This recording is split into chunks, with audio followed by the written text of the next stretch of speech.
everyone, my name is Mia and welcome back to Brimful of Books.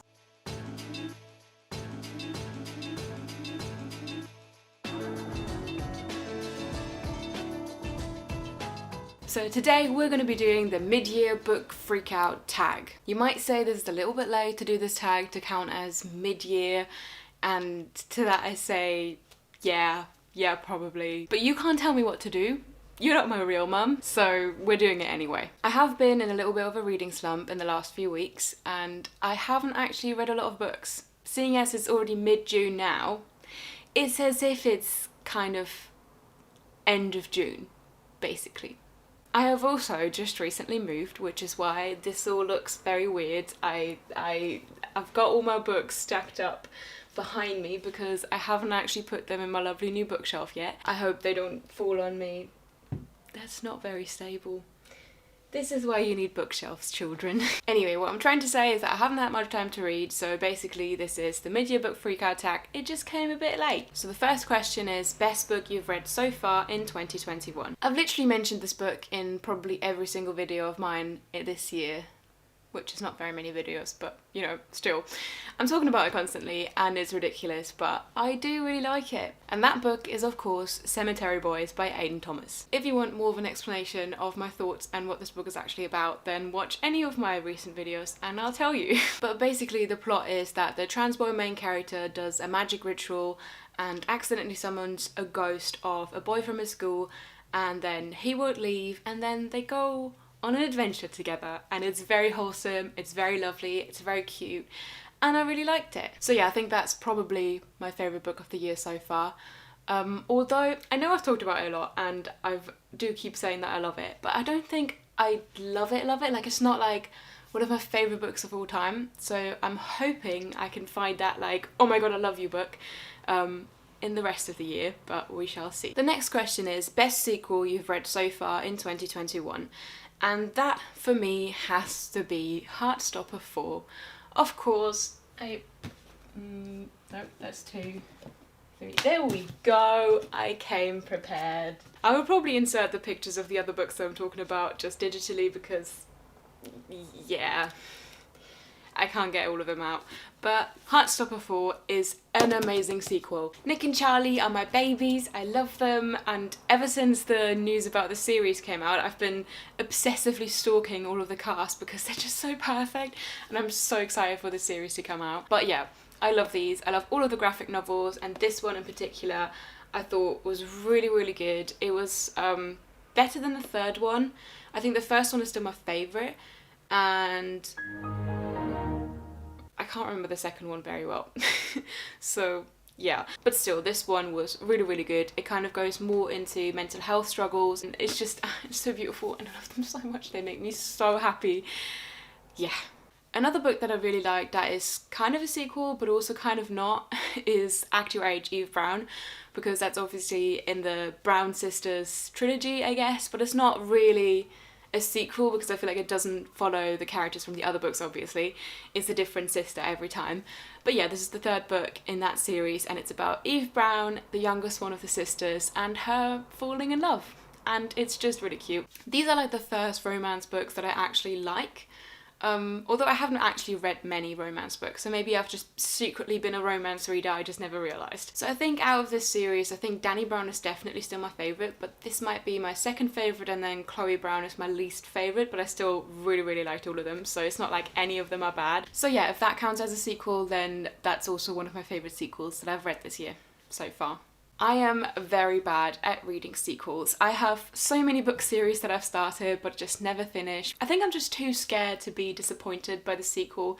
If it doesn't live up to what the first one was, if it doesn't live up to what I wanted it to be, then that's just sad. So yeah, I don't read a lot of sequels. I don't read a lot of series in general. I've read a lot of standalones this year, so yeah. My camera died, so I'm sorry if this shot is like slightly different, but anyway. I also just remembered that I basically finished all of the Wayward Children series, which is weird that I forgot. I was just talking about how I never finished series, even though I basically read every single book that is out in this series. But yeah, I just kind of started reading all of them because they're really short, and I think all of the audiobooks are unscripted, so that's what I did while I was packing up all my stuff for the move, and I basically just read all of them. I think my favourite one of the series is In an Absent Dream. That's the one about Lundy, so I guess it's more of a prequel because obviously Lundy is in the first book as well, but still, I'm counting it. I think that was my favourite one just because I really loved the world. I loved all the rules of the world. Basically, she goes to this goblin market and she learns about what like a fair trade is, because the whole world is built on logic and reason, and I just thought that was really cool. I just really liked it. I basically liked all of them. It's a really good series. So yeah, those were my favourite sequels. The next question is new release you haven't read yet but want to, and for me that's Malibu Rising by Taylor Jenkins Reid, I think is her name. She's the author that wrote The Seven Husbands of Evelyn Hugo and Daisy Jones and the Six, and I absolutely loved Evelyn Hugo. I liked Daisy Jones and the Six a lot less. I think I gave it 3 stars, but Evelyn Hugo was just amazing. I loved it so much. So yeah, I'm not sure where I stand with this author, but I still really want to read Malibu Rising because I really do love the concept of like fictional celebrities. I mean, in the real world, I don't really follow celebrities. I don't really care about celebrities, but for some reason, fictional celebrities, I'm like, yes, tell me more. I need to know this. This book is similar to the other ones in that it's also about fictional celebrities. So from what I know, it's about these 4 famous siblings and they throw this massive summer party that changes their lives forever. That's basically what the first line of the Goodreads description said, and that's all I know about the book because yeah, I like going into books not really knowing much about them. I do plan on reading that fairly soon just because it is obviously a very summery book. Maybe it'll get me into the summer spirit, even though I'm already sweating so much. But yeah, I still want to read this book really soon. The next question is most anticipated release for the second half of the year. And obviously the first thing that came to my mind is Under the Whispering Door by TJ Klune, because I love it. I love him so much. I love The House No Cerulean Sea. It was amazing. It was my favourite book last year. Like so many other people have said, it's just amazing. And Under the Whispering Door is hopefully also going to be amazing because just look at this cover. It is so beautiful. That's already a reason why I want to read it. But obviously it's TJ Klune. It sounds really adorable. And yeah, I really want to read it. So on Goodreads, this book is described as Ghost who refuses to cross over and the ferryman he falls in love with. And like, that basically sounds like Cemetery Boys to me, so I hope I will love it. It's like Cemetery Boys but for adults. That's what I'm expecting. I don't think it is going to be like that because this is obviously less fantasy, more like, I don't know, I don't think there's that much like actual magic in it like there is in Cemetery Boys, but I'm still so excited for this. It sounds so wholesome and so sweet, and yeah, I have very high expectations for this book, so don't disappoint me, please. I've been getting really jealous with everyone who gets ARCs for this book because I've seen so many people getting ARCs and I'm just like, I need it, please. But I've kind of accepted the fact that I have to wait till September to read it because I don't really understand NetGalley and I don't know how to get ARCs, so I'm just gonna accept that and move on. So yeah, that's that. The next question is, what was the biggest disappointment of the year? And for me, that has to be Red, White and Royal Blue by Casey McQuiston.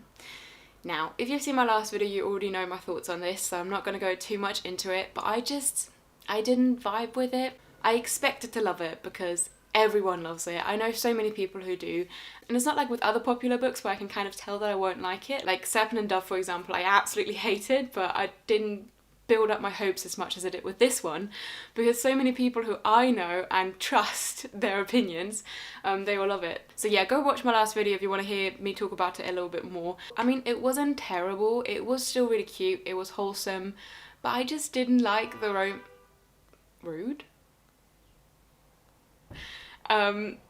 The universe doesn't want me talking badly about this book. I just didn't really feel the romance. It was supposed to be like enemies to lovers, but it wasn't. It was really insta-lovey. So yeah, that was really disappointing because I genuinely thought I'd love it, but it was just meh. The next question is the biggest surprise, and for me that has to be The Anthropocene Reviewed by John Green, because I just didn't expect to like it as much as I did. I loved it. I thought it was so amazing, and I just didn't expect that would happen. It just made my heart genuinely ache for humanity and humankind and the wonders of the world. Why does that sound like a pretentious teen in a John Green novel? If people were rain, I was drizzle, and she was a hurricane. Anyway, I used to be the biggest John Green fan. John Green is kind of what got me back into reading a little bit at a time when I wasn't really reading much. I read all of his books. I loved them. I loved them so much. And I feel like nowadays, if I were to reread them, I don't think I'd love them as much as I did back then, just because there are some, like, weird things about it. There's a lot of like Manic Pixie Dream Girl vibes in a lot of the books, so I don't know if I'd love those books anymore. However, this one was absolutely amazing. It's basically like a mixture of an autobiography and a history book. It's like a collection of essays about the most random things about the world and humanity. Like, there's one chapter about Diet Dr. Pepper, and there's a chapter about scratch and sniff stickers, and like all of these random things.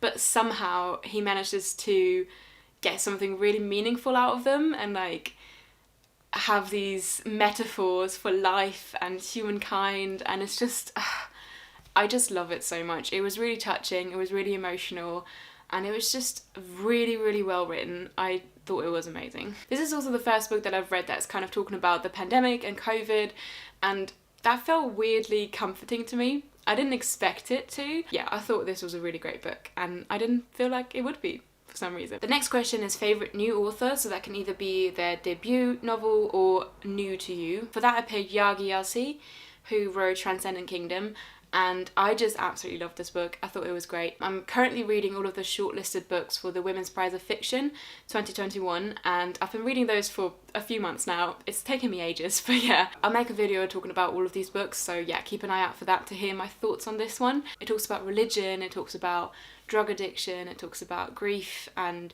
just mental health issues in general, and I thought it was so emotionally hard-hitting and well written as well. I really liked it.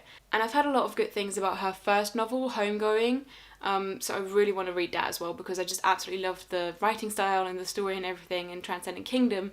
So yeah, I'll definitely keep reading this author. The next question is newest fictional crush, and I don't have one. I don't do fictional crushes. I just don't. I never have that with books where I'm like actually like attracted to the character. Like, I can love a character, but I don't like, I'm not like in love with them. I wouldn't call that a crush, you know? I'm not attracted to them. Maybe that's because I have aphantasia and I can't actually see things in my head, so yeah. The next question is newest favourite character. See, that question I can answer because I do love characters. And for me, that is Archie from Me, My Dad and the End of the Rainbow, because he is just the tiniest bean and I love him so much. He's so adorable. So yeah, Me, My Dad and the End of the Rainbow is a very long title. So it's about this boy called Archie whose dad comes out as gay, and Archie just doesn't really understand what that means, and he's kind of trying to find answers with the help of his two best friends who are also beans, and they all go to London Pride to try to understand what being gay means and just generally LGBTQ plus things, and it was so good. It was so wholesome. It made me so happy. I just loved it. So the next question is a book that made you cry. The first book that came to my mind was Honey Girl. I really love this book. It's in my last video as well. Again, if you want to see my thoughts on it, it's in my last video. So this book is basically about Grace, who's 28 years old. She just finished her PhD and she's kind of lost in the world. She gets rejected from a lot of things. She's struggling to kind of find her way. And she ends up marrying a complete stranger, just this random woman in Vegas.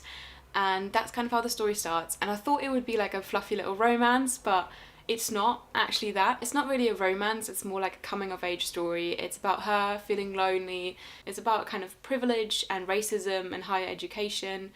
It's about mental health struggles and family expectations and yeah, all of the things that a 28-year-old might struggle with. And I could relate to quite a bit of that. And that's why I cried, because I was just, I don't know, I had too many emotions reading it. It was really good. It was an amazing book. The next question is a book that made you happy. And I mean, I literally read a book that was called The Happiness Trap that's supposed to help you be happy, I guess. But it didn't really do that, so that's great. Still not happy. doing well. I think even though I've already mentioned it, Me, My Dad and the End of the Rainbow was probably the book that made me the most happy, because it was just, all throughout it was just positive and wholesome, and I just loved it. I fell in love with Archie, like I said, I fell in love with his friends, just the whole community that he meets at Pride, all of the characters, all of the LGBTQ plus community, and how that's represented through the eyes of this child that doesn't really understand it. I thought that was amazing, so yeah, that's definitely a book that made me so happy. Next up we have the most beautiful book you've bought or received this year, and I need to go check if there is any books that I can find. Okay, I found one, and that is Nervous System by Lena Mervan, I think. But just look at this cover. I bought this very recently, so it's the first one that kind of came to my mind. But yeah, the cover is actually the first thing that drew me to it. I've never heard of this book before, and it was in a bookshop in Edinburgh. I think it's very simple, like there's not much going on, but it is still beautiful. It's a very pretty cover, so yeah. And lastly, we have What Books Do You Need to Read by the End of the Year?